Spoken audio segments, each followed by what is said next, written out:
Okay. Before we go deeper, let's define what we mean by AI platform itself, right? So, anybody already knows what AI platform means? You can even drop it in the chat if you know what is the definition, what you think is the definition as well.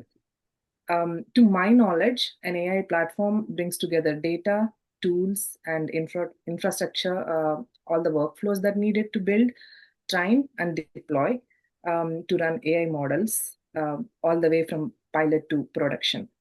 So let's talk more about what kind of customer challenges we'll be working on.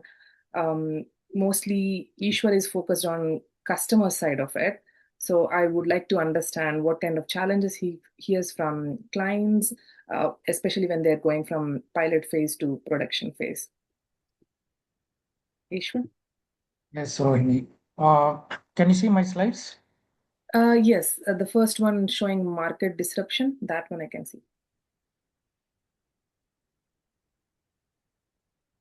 Just toggling. I'm seeing your face only.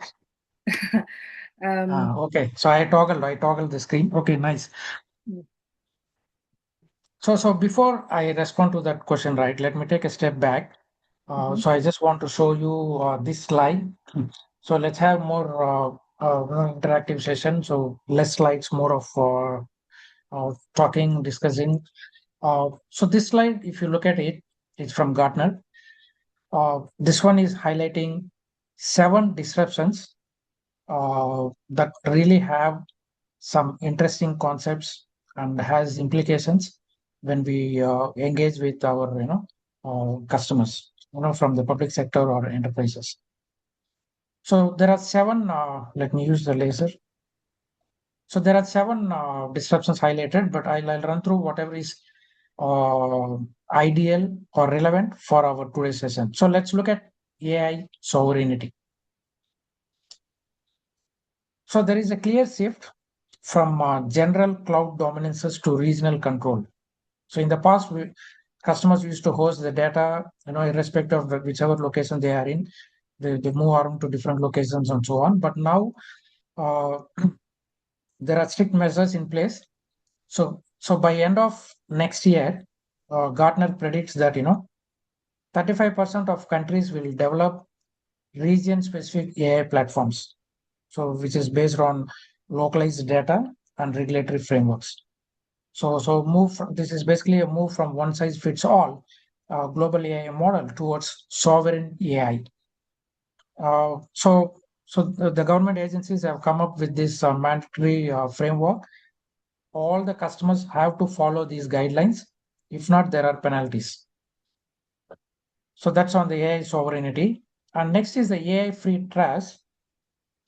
This one, the organizations have begun to value and certify AI free zones for some environments, especially for critical decision or creative work related, which needs to be more human derived. So otherwise, there is no difference between what is reality, what is AI or what is originality. So for some portions of work, they want to have AI free trust zone environments.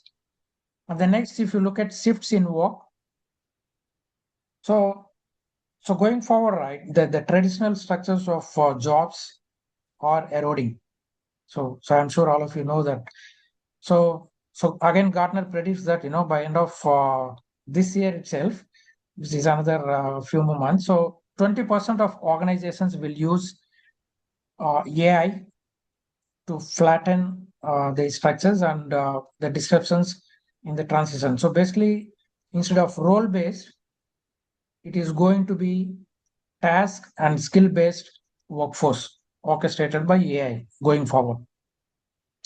So with that background, so now I like to highlight that cloud is definitely the foundation for AI. So when I say cloud, it could be public cloud offerings like AWS, Amazon Web Services, Microsoft Azure, Google Cloud, or Alibaba. Or some customers can have subscription from single vendor or more than one vendor. Then we call it as hybrid cloud. And then it can also have on-premise data center solution. So HPE, so from my side, mostly I focus on-premise data center solutions, but customers are free to can have combination of all of these. Okay. Sovereign AI is a reality, so as Gartner predicted. So it's going to be mandatory going forward. So everybody has to adopt. They have to make sure the solution covers, the data resides within the same country. And of course, the security is the de facto governance. Security is again is a mandatory to be taken care for every layer. If not, what happens is customers end up paying a ransom to the hackers, and the ransom bill is also growing year after year. It's a huge sum, but not just that alone. Customer also lose reputation for being business down for few weeks. Even customers agree to pay full ransom, they are not going to get all of their data back. It takes plenty of time to recover and so on. So next, customers moving AI workloads from pilot to production. So all along, right, most of the time customers, they want to have AI solutions in place, but mostly they were testing at the as a pilot phase. Only few started to move to production, and there are some issues. So I'm going to talk more about that now. So let me highlight what are the challenges customer face when they are moving AI workloads from pilot to the production. So most of the time, what customers see is right. They're actually those initiatives are failed, not because the model fails, but because everything around the model makes it much harder. So basically, there are many reasons. Some are technical and some are business. So I'll go through one by one. So for example, in AI pilot phase, uh, everything relies on clean and static data, right? The data is small, is very clean data. It is static. So all the test cases, all the transactions, absolutely fine, no issues at that layer. But when they move to production, it actually depends on complex pipelines, and that must run continuously. They cannot have no, they cannot have downtimes. So that is one of the biggest challenges. So another thing is model degradation over time. So there is no focus in upgrading to meet the needs of the new users. Because the user base is also increasing, storage capacity is increasing. So they have to even upgrade the models, and also lack of machine learning ops and scaling cost. And again, there is a lack of production AI infrastructure. So that is going to be the baseline for all of the AI apps and workloads, right? But there is a clear lack of production AI infrastructure.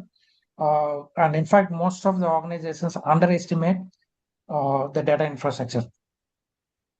Because in modern AI, specifically for deep learning and large language models, it actually requires very tightly integrated infrastructure stack. So when I say tightly integrated infrastructure stack, it does consist of GPU compute, scalable storage, data pipelines, automation and orchestration layers, and so on.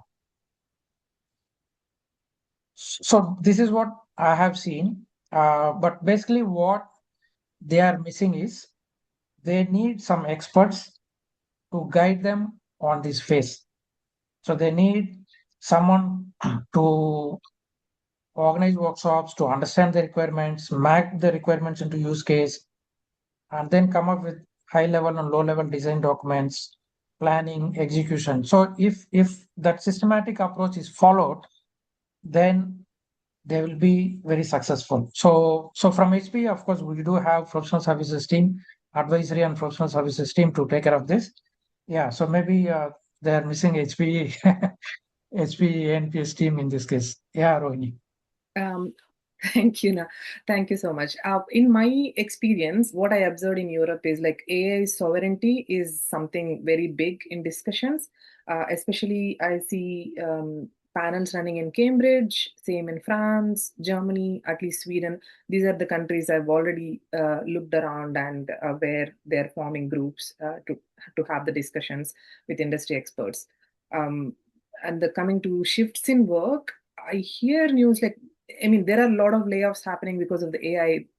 That's what newspapers are saying, and I keep hearing it in UK, but I don't know the root cause. It might not be the 100% reason, but that is definitely adding one as one of the factor. So that's already happening from the past year or so in UK. It's very clearly a lot of big companies or medium companies already saying that as a reason for a lot of layoffs because they are upgrading into AI tools and stuff. Correct. The other point you mentioned about the practices, that's also I mean, the standard practices which we need to consider. That's also very important, I feel. Um, what else? I think you covered a lot of things in this slide. We'll come back to one by one in the discussions. The one factor which is very important, I feel, is data and storage, especially when the customers are growing, the data is growing, and especially in Europe, you have to keep the data in the region. There are like already policies around it. So the cost is high, obviously, right? So when do we think someone has to worry about, especially when they are scaling, about the data or cost when scaling from AI software defined storage stage and to scaling up? I mean, what I mean is like, Yes. how can we deal with extra data and storage and the cost involved with it? Correct. Okay, let me cover this in detail. So when we say SDS, software defined storage, it is actually referring to object storage. So in the market, we have two kinds of storage. One is block storage, that is focusing on mission critical applications like ATM transactions, stock trading, online transaction processing kind of environments. Well, that has been there for quite some time. It will continue to exist, but the the scale of growth is very limited. Okay, so that kind of uh, use case requirements is very limited, and the growth is very marginal. Okay, so the other kind of storage that is exploding in the past few years is object storage. So I have highlighted few use cases here. If you just see here, streaming services and entertainment, as a live streaming, even we can look at it as OTT platforms, and then data analytics and AI ML, social media posting, sharing, collaboration data, SharePoint, Teams calls, Zoom calls, voice related details, IoT sensor and endpoint device recognitions, and non-entertainment images, like cameras at the traffic light or at the prison capturing the images. So if you look at the data that is being captured here, right, 80% of which is considered as unstructured data. And the right storage for unstructured data is object storage. So, so, uh, so by IDC, right? So there is a prediction. It is going to be 215 zettabytes will be created, captured, and copied and consumed by end of 2030, which is next just 3.5 years more. So this is a huge amount of data. So there is an exponential growth, and hence we need to understand that having the right infrastructure in place is very, very important for AI platform to scale. So, so that's why object storage is very important. So this slide talks about revenues. Currently it is 60 billion market, but in next 3 more years, it's going to grow to 140 billion. And the API that is used to access object storage is S3. So definitely there is a structural shifts, redefining the operating model because the economics have changed. It's all going to be pay per use, whether it is for licensing or model usage and so on. And AI workloads are going to be production critical, no more pilot phase because of the growth that has been happening. And sovereignty is non-negotiable. Now, keeping all these things in mind, then what should be the considerations for the new operating model, the modern operating model? So these are the four things. First, we need to have end-to-end visibility and control across all the environments. So we need to consolidate the environment, and then there should be end-to-end monitoring and management for the entire environment. So especially we should have nice dashboards, especially for the CXO teams, to understand where they stand, where they are moving, and so on. And then there should be a clear accountability across the teams and platforms. So role-based access controls plays a big role. Governance should be in place to take care of you know uh, very secure environment. It's a zero trust kind of architecture should be in place. Velocity that compounds, not fragments. So it means that there is going to be exponential growth. The solution that is being factored for the customers should support that level of scale. It should not become like, no, the current environment is already met the limit. Now I start everything, one more environment from scratch. One more. I keep buying, but then everything becomes solo environment is not going to work. So with that, background, so I like to highlight, see, AI is fundamentally a data problem, not so much on the GPU problem. So data is very, very key component for all of the AI, because we are going to feed the data to the models for training, and then for consumption, and then for all kinds of visual search, summarization, and so on. So it's very important that we articulate to our customers that the right kind of data is fed into the system. See, there is a old saying, right? Garbage in, garbage out. Yeah. So that's not going to help for anyone. So it's all about how uh, we can fine tune the data, we cleanse the data, we have the right data. Because when we train, even for the chatbot, or even for large language models, only if you have given the correct data, you will expect correct answers or right answers. So it's all depends on how we feed in the right data every time that we do that, day in and day out. That is important. That consideration should be there. And then see, GPU servers are very expensive.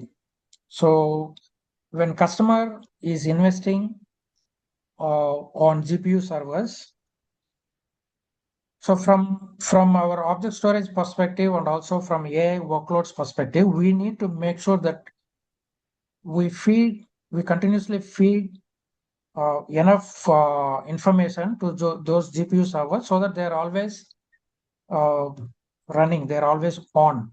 So that way, even customer can see very good ROI, return on investment. So that is another thing that I like to highlight. So that is why having the right infrastructure is very important.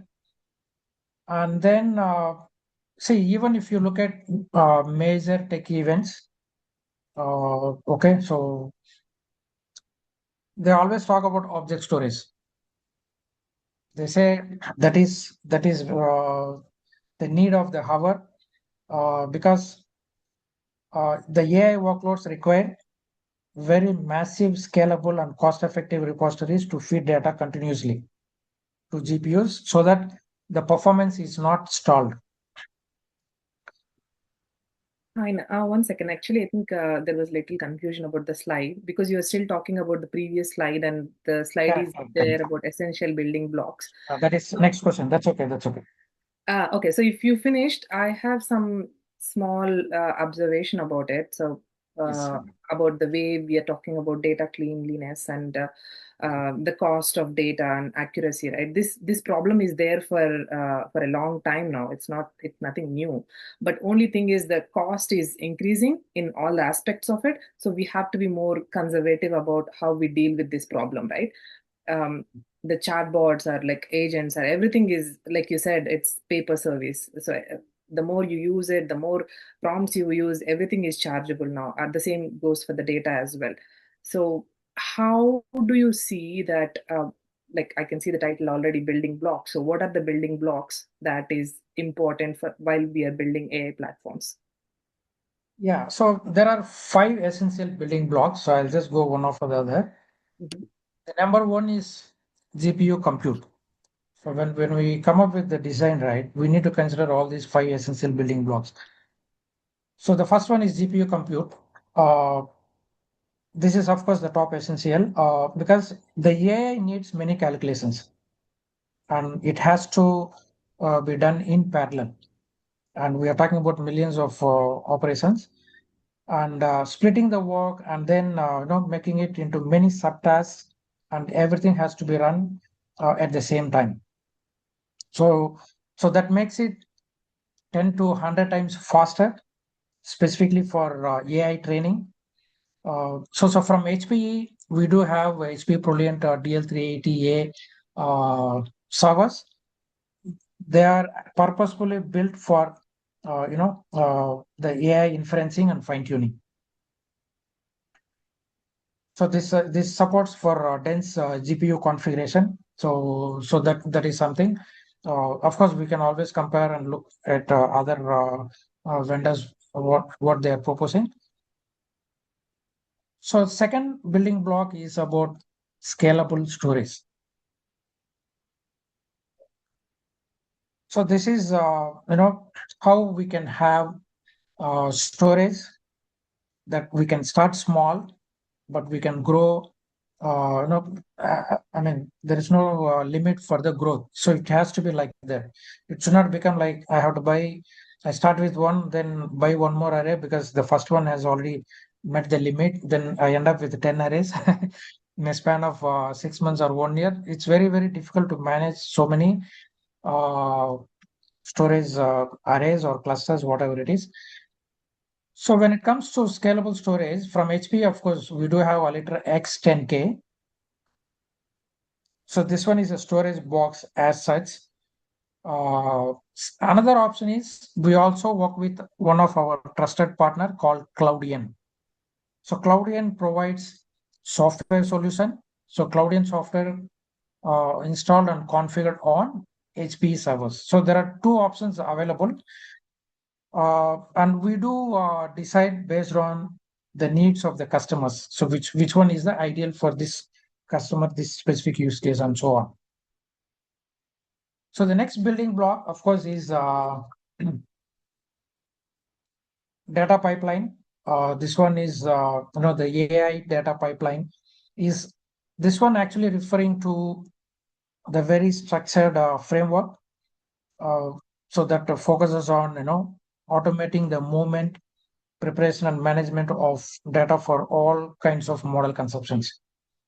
So it includes data ingestion and then transformation and also how it can be processed in real time, or in some cases it could be batch processing also.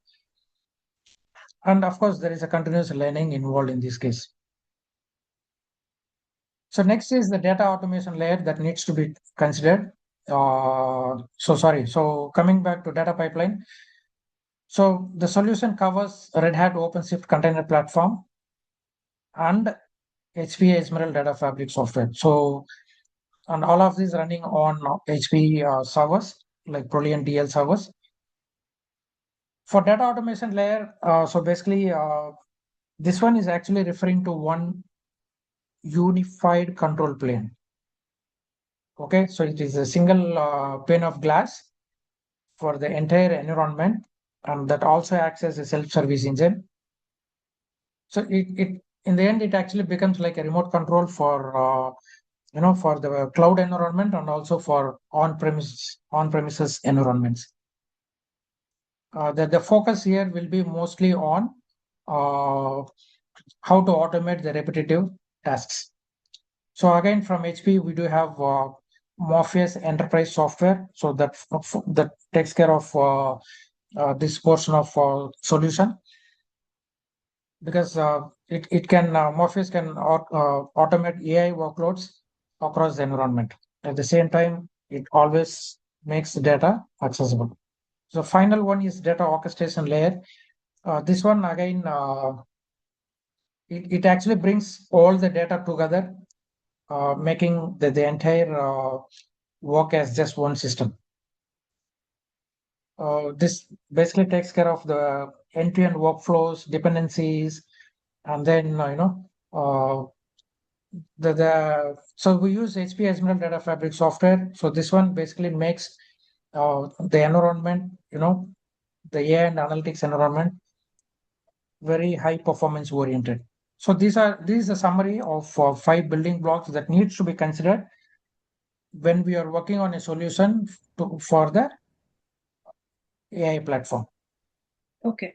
Uh, Again, the community we have is more of like startups and scale-ups, right? The main problem Yes. is budget. So the GPT Yes. compute, the all the products I see, all of them are HP. Are they affordable? That's one of my question. If not, do you suggest Yeah. any alternative solutions? Like, for example, you guys are like some clients are doing a pilot project. They don't want to jump into HP. They started with some open source and then they want to integrate into HP. So what happens in those kind Okay. of situations? Yeah, yeah. So I totally understand. Of course, it's not very expensive. First thing. Second thing, see, for startups, of course, they have idea, right? They have a nice idea, but they are not sure whether that will work or not, whether that will be successful or not. So they don't, and they will not have a lot of budgets to start with. So it's good for them to start in cloud. Okay, Okay. so they can start small with a few VMs or subscription. They can build their apps on top of that, and they see how it works. Okay, so few months they can test it, and once they are comfortable, once it is successful, after that, when the user base increases, the capacity, storage capacity increases, the environment grows, then it becomes very expensive to still continue hosting and using in public cloud. So in such scenarios, the ideal option is, of course, considering moving back to on-premises. In such scenarios, these things can be taken care. Okay. So again, the architecture and platform services, these are all glue, and we plan when we are growing. We have Yes. to consider all the factors. But again, probably I haven't checked the pricing and I haven't checked the integrations part of it, but I'm sure like Afwan and all who are building in telecom or those kind of industries, they probably will check and come back to you with questions more. Sure, Um, sure, sure. See, for now everything, right? See, nowadays Mhm. it is actually like pay-per-use model. Yeah. Even from HPE, Mm. even if we are using on-premise solution, let's say for day one, for this particular customer, this particular use case, we work on the solution, we give everything, design, plan, implement at the customer data center, but uh, the charges are based on their usage. So on day one, of course, they want to have 100 VMs running, okay, for different applications put together. So the end of the month, they pay for 100 VMs. Next month, or maybe in a couple of months later, they only want 50 VMs. Yeah, the rest of another 50 VMs, they can shut it down. They can, and they pay only for those 50 VMs. Maybe down the line, 10 VMs, down the line, 200 VMs. So depending on your projects, your needs, Mm. you can consume what is required, and the charges are based on what you consume only. So this is really it's a win-win model for both customers and also enterprises. Okay. So we talked a bit about cost, and then probably this is all never-ending question. So we're gonna go back a little bit about the data pipelines. What makes a AI pipeline ready for the production? Or when especially the data is growing fast, how can we handle the pipelines with respect to data? Do you have any further comments on that? Yeah. So specific to AI pipeline, right? So first, of course, we need to work with customers uh, to come up with the data which is fine tuned and which is ready for use, which is ready to be used by the AI platform. Okay, so we will help on that. Say the object storage, right? Come up with metadata and indexing. So it does help to it does know so where is the data in which objects, which buckets, and so on. The search becomes faster. So so integrating this solution does help to have as we go along. It also helps to fine tune the data for customers. So it, so we also help customers in doing that. And I'm just thinking, so any other points like, because the pipeline is we only consider that as a production if it can run reliably and then it's automated. Yeah. Okay. There is one more question actually. It's like, how about the servers that have already been provisioned? Do the customers return the servers they don't use back? I think he's asking that question for on-premises servers. So how does that? No, all of the infra will be at the customer site only Okay. because see we how it works, right? We will have workshop, very Hmm. detailed workshop. It could be half day, 1 day, 2 day, 3 day, depending on how big is the enterprise customer. Based on that, discussions and understanding the requirements, we will come up with use case mappings and then design plan execute, right? High level and low level design document, everything will come and then we deploy everything. Based on that, we deploy, we HP procure the hardware, deploy at the customer side. We will have consultants to implement based on what was the agreed scope and what was the design that happened. Once that is done, there will be a, we call it as HP Green Lake offering. So Green Lake term is actually referring to pay-per use. That's all. So there is a billing and metering happening. Uh, so depending on how the consumption, end of the month, the customer will keep paying. So coming to your question, let's say today they are using 500 VMs. 3 months later, they only want 100 VMs. So the other extra hardware, the HP take it back? No, everything will still remain at the customer site only because you never know after 6 months, 9 months, you end up with customer might get a big project, then they need more resources, right? So everything will be there. It is meant for that particular customer. They can consume. But there could be a scenario where let's say we have done the design for X amount of users, X amount of capacity, and we have given based on that, right? X amount of apps. Maybe 2 years down the line, customer might have hit that barrier at every layer. Then we have to come in to understand what is the additional growth that customer is looking for in the next 2 years or 3 more years. Then we have to see, uh, we have to, see how we can scale the current environment. So sometimes if it is 3 years, then we might have to do tech refresh because you may have better models after 3 years in terms of hardware, software, and so on. Uh, Things like that. Yes.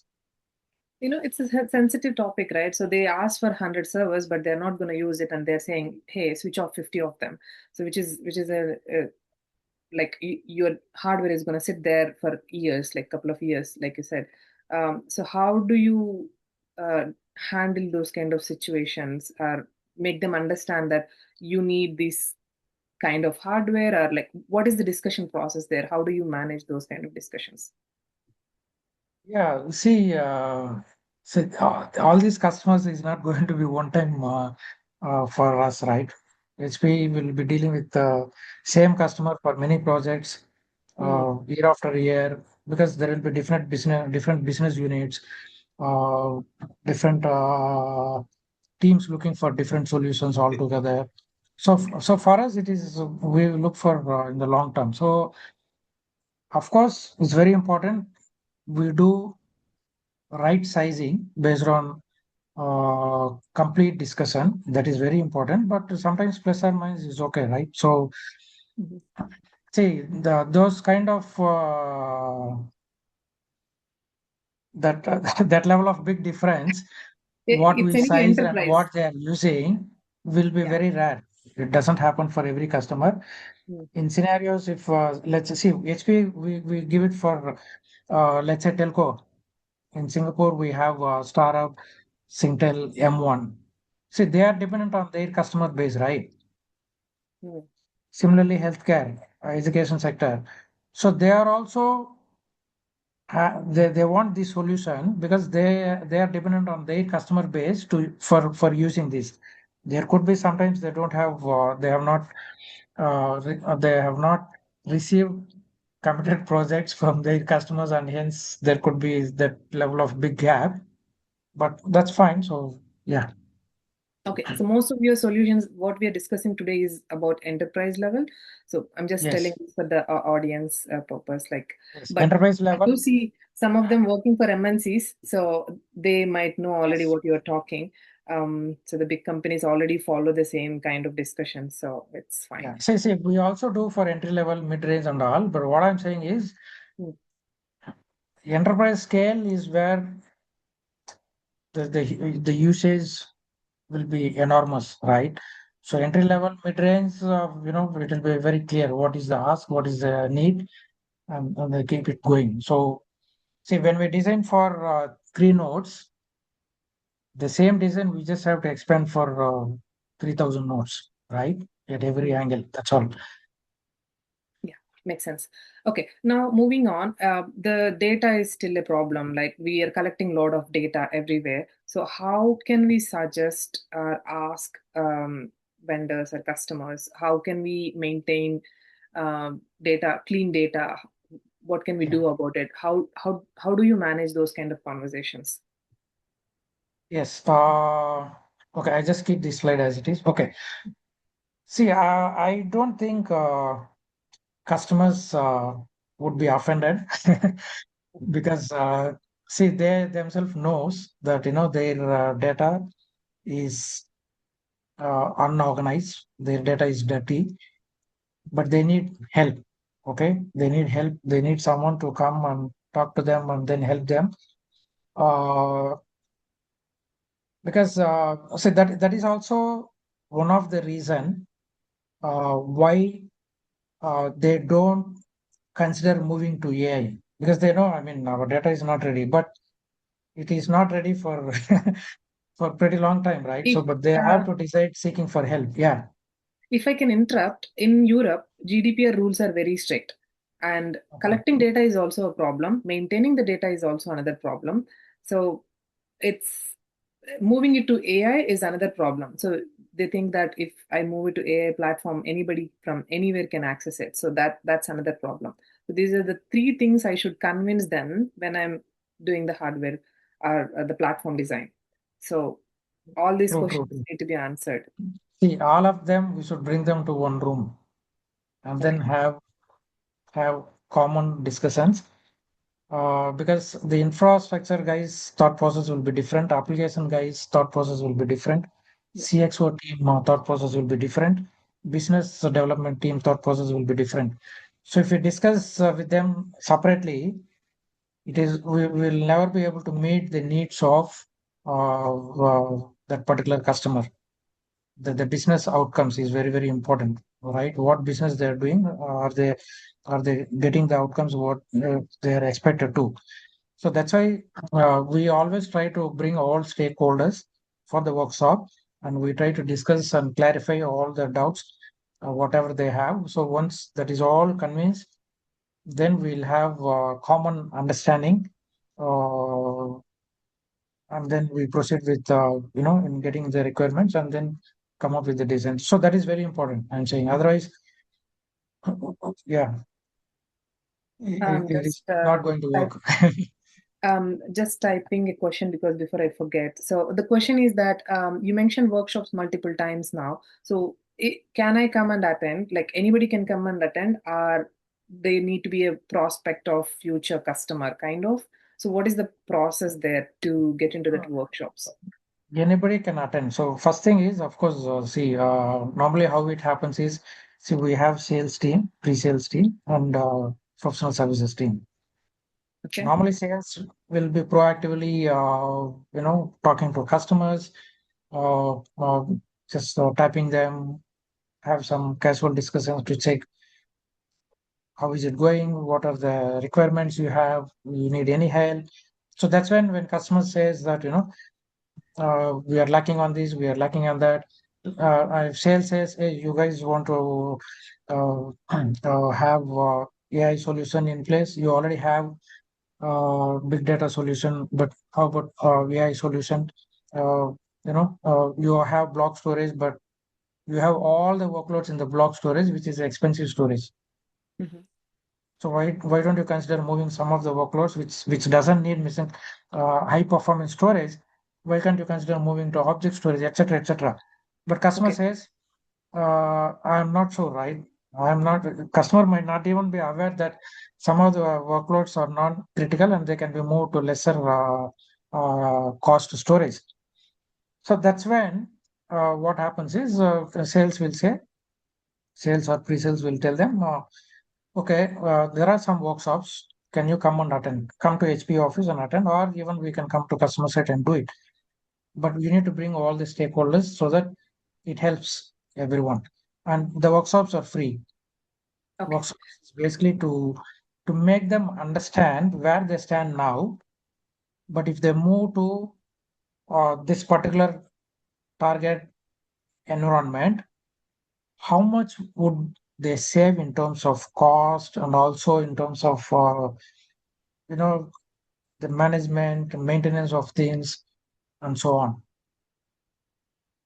Okay, so in these workshops are some one-to-one discussions. You guys will discuss of the needs where the customer is saving the data, or like how they can better manage it. All these discussions will be happening at very early stage with the sales team or pre-sales team. Is that right? Yes, yes, yes. Okay. So like if they're going to build, like any company is moving on to AI platform, so what kind of AI strategy they need to have and at what stage they should have it? What do you think about that? Yeah. So for for AI strategy, of course, first we need to understand. Uh, See, I talk to uh, uh, C-level teams, right? Hmm. And then I ask them what AI strategy you want. Okay. So the response is they will say, I just need to have an AI strategy. That's all. Okay. Okay.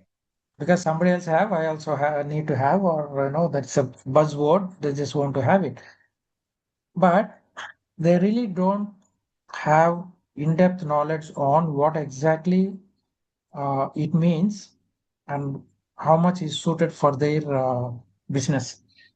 So that's where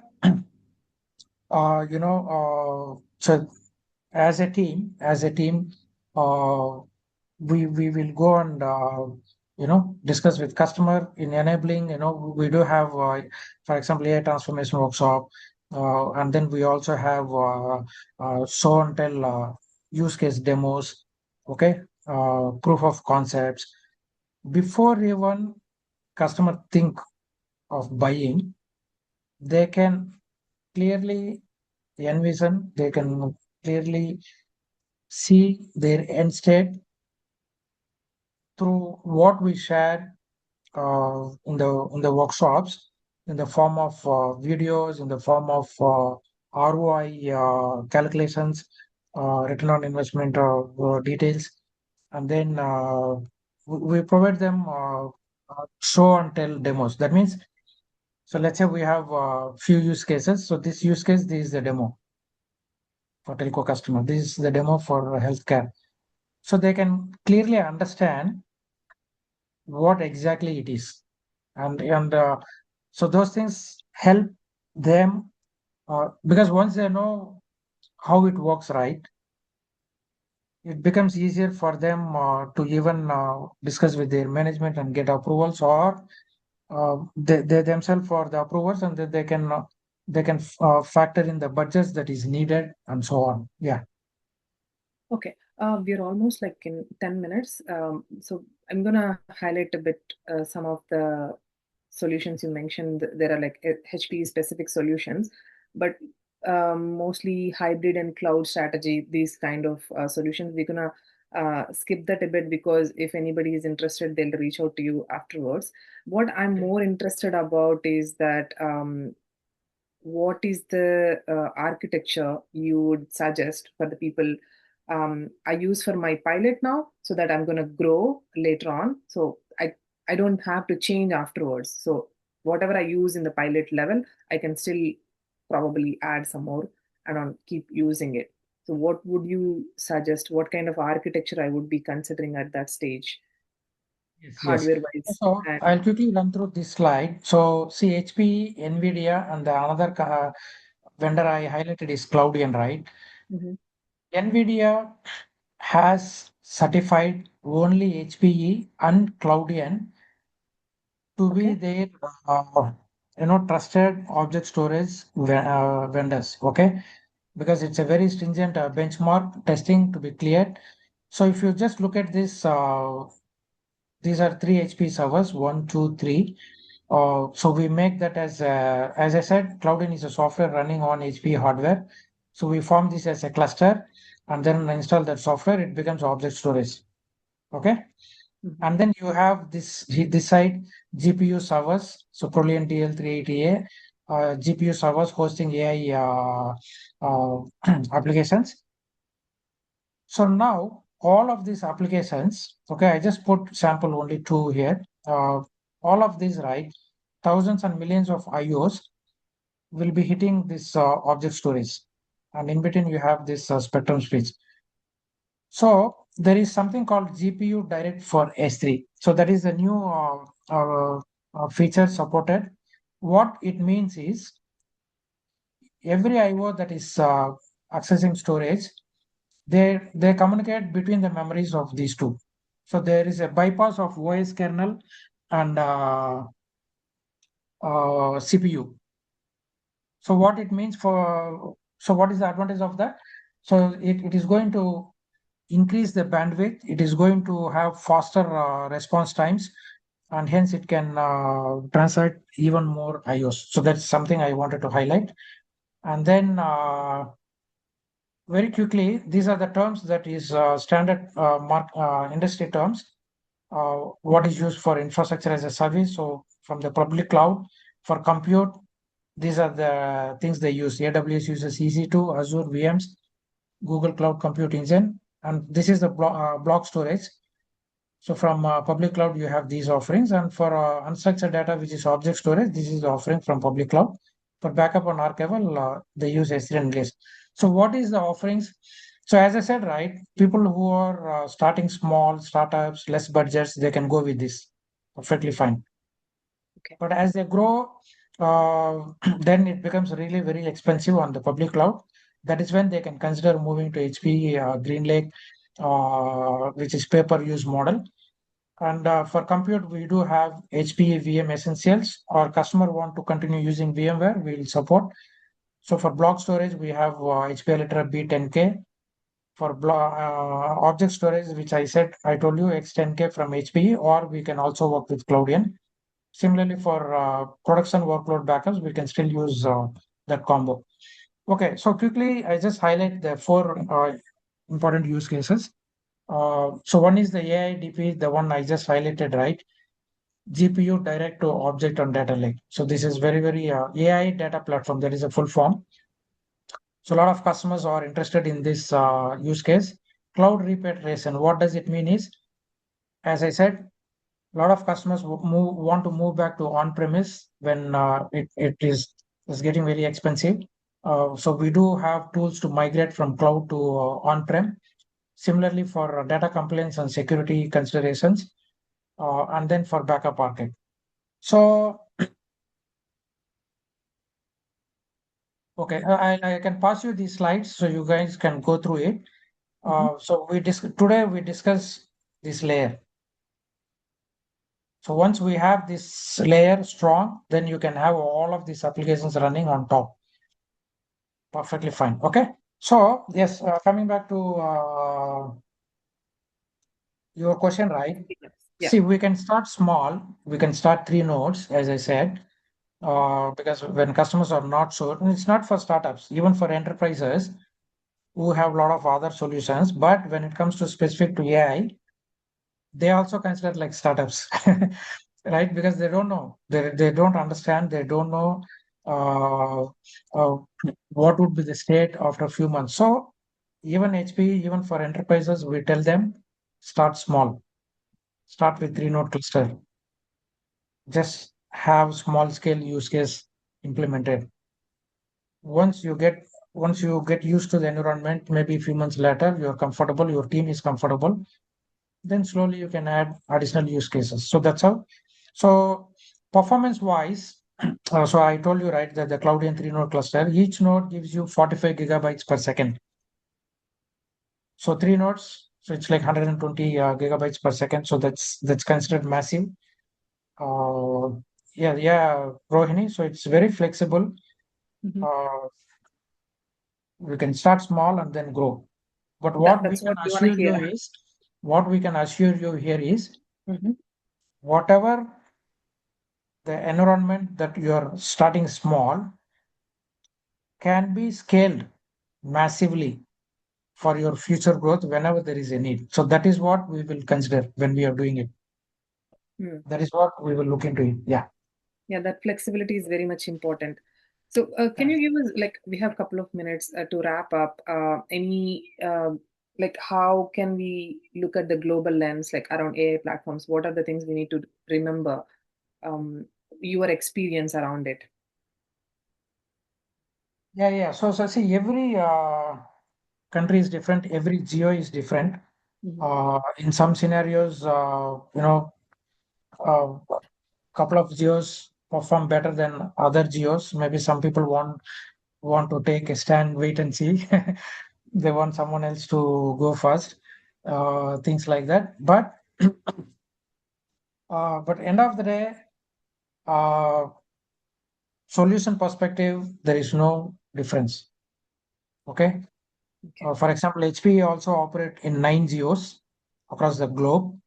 Mhm. It's a standard solution that we provide to all the customers. So yeah, so it's all about their needs, their budgets to have the solutions for them. Yeah. Okay. Do you have any other takeaways for audience, or else we can go for some questions from anybody if they have questions? Yeah. We can have Q&A. There is one question we missed is that in multi-cloud, especially like AWS offering multiple model on Bedrock, how are the customers adopting this? Also, are they adopting open weight models? I think we kind of covered it in the previous slides somewhere. But if you want to Yes, expand yes, on this,